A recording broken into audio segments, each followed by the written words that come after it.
I'm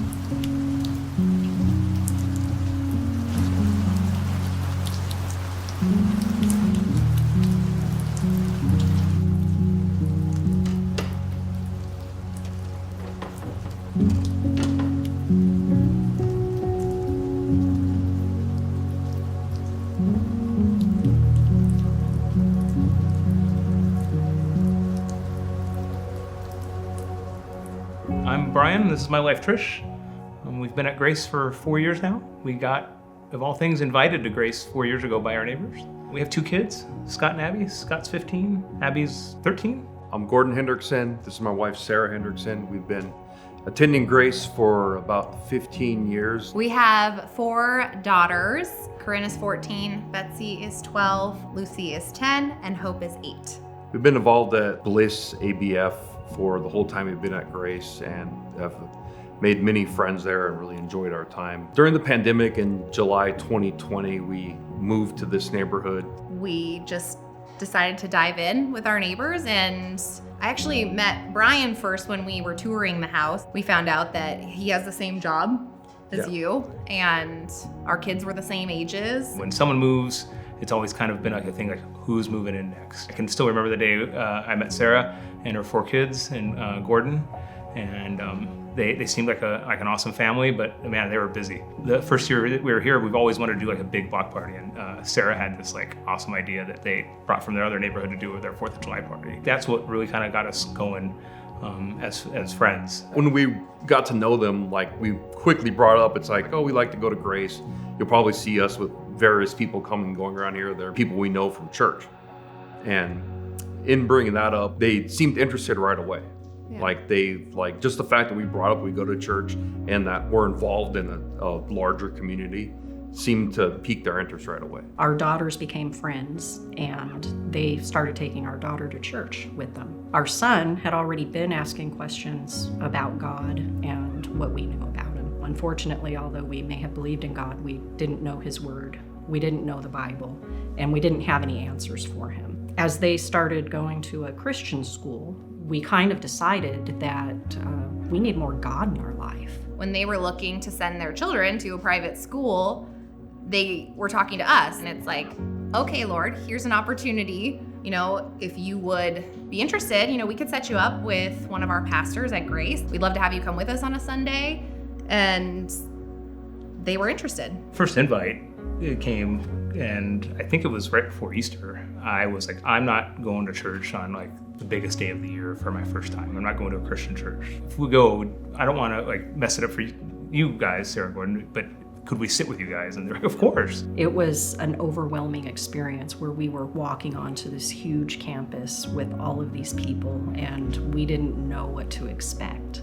So having friends there with us to, walk us through the courtyard and actually through the doors was very helpful. We just kind of kept coming. And at some point it was like, are we going to church today? And she's like, we go to church every weekend now. We did like prayer circles, and I wasn't comfortable praying out loud at all. And I don't think you were either. No. And our kids were there. And I was like mortified that I had to pray out loud in front of people. We wanted to be there so bad that we were willing to kind of put ourselves in awkward situations. There were several sermons that we went and we saw, and Pastor Haig, it was like he was talking about us. And we would like look at each other and just start giggling. Yeah. Pastor Haig gave a sermon one weekend, and it was the power of an invite. And one of those sermons that Trish and I looked at each other like, no, there he is talking to us. And Sarah and Gordon just happened to invite us to come to church.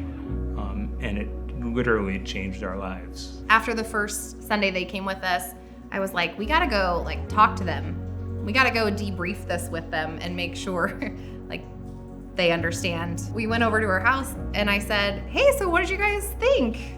And they were like, we loved it. It's always nerve-wracking for me trying to talk about my faith, either at work or outside of work with neighbors. So I was apprehensive about just going and bringing up hey, how'd you like our service? Once they reacted positively to it, it really took down how my apprehension, my nervousness about it. We watched a lot of documentaries. We were like, oh my goodness, and then knowing that all this stuff was in the Bible and there was truth behind it. That's what kind of did it for me to keep coming. And I started yearning to hear what the Bible had to say because I didn't really know. The realization really starts to hit you that you're a sinner. You know, I always thought that I was a good person, and it was hard for me to look at myself in this different light. We did a class with you, Jared, and Exploring Christianity, and you did a great job of explaining that our sins are forgiven, and all we have to do is proclaim that we want to follow Jesus. That was the hard part for me, just knowing that we haven't lived a good life our whole life. We tried, and now that I've kind of come to that realization that He has been there, watching over me this entire time, I'm almost ashamed that I didn't see it. I had this extra Bible. I grabbed the Bible. I was like, I don't know. How am I going to do this? This is going to be so awkward. And she was sitting outside. I walked over and I was like shaking. My hands were shaking. And I was like, hey, so you guys have been coming to church for a few weeks and I had this extra Bible. And if you'd like it, I would love for you to have it. She was like, oh, thank you so much. And it wasn't weird at all. And then we were just chatting about life. I think for us, we just decided we wanted to be good neighbors. So that looks like getting to know your neighbors. You have to be out of your home to get to know them for who they are and love them for who they are. And as you do that, opportunities will present themselves. And as they get to know you, our faith and our church are just a huge part of our lives. So it's impossible to get to know us without that coming up. Well, one of the beautiful things about Sarah and Gordon were that they never pressured us and they never pushed us. They let it be known that they were Christian and that they went to church and that, this was their life. They just invited us and they weren't, knocking on our door telling us that they wanted to save us. If they had, it would have pushed me away. It would have scared me off. Trish got diagnosed with some medical stuff. And I was worried that it was going to push us further from the church, but it didn't. It actually had the opposite effect. We really leaned on Jesus when she was sick. That was the nail that drove it home. To see how our church family came around us and was there for us, and Sarah and Gordon. The more weeks that we went there, the more I knew that I was in the right place. And it was just like these cracks started happening. And everything I was listening to meant so much to me. It just started happening until I got to a point where I was like, I believe. I feel it and I know it. After meeting with you for a couple times, Brian and Trish no, we're all in. We're all in on being Christian. And I was just amazed. We were just being nice and neighborly and just becoming friends with them, and then all of a sudden now they're all in going to church, and I was amazed. You don't know what God is doing in someone else's life. I had no idea that their kids had been asking them questions about God that they couldn't answer. I had no idea that they were interested in Christianity. I had no idea what God was already working in their life.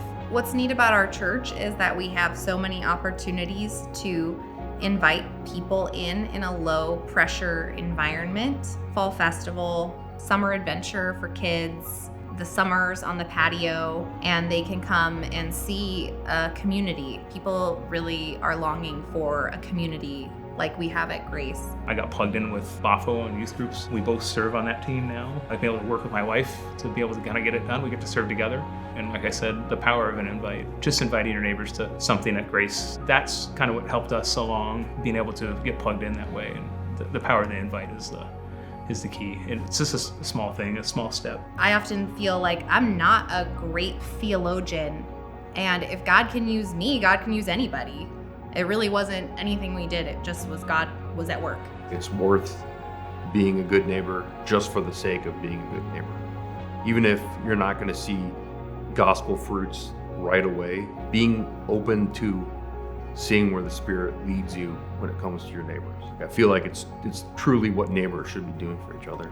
I was a little bit weary about going and having my baptism and everything. But I had decided that I wanted to do that because I thought it was important to share that with other people. Maybe that's our way of being able to reach out to people and share God's word. I want to be the person that Sarah and Gordon were to us and walk with them, give them a Bible like Sarah had given to us. Trying to be a good neighbor in our neighboring efforts is not being ashamed of being a Christian and not being ashamed of the Bible. All the guys at my work know that, I have church commitments on Wednesdays and Sundays. It's opened up conversations with friends that I don't think I would have typically had before. As you develop a friendship, they'll see the love of Christ through you. So get outside your house and go be a neighbor.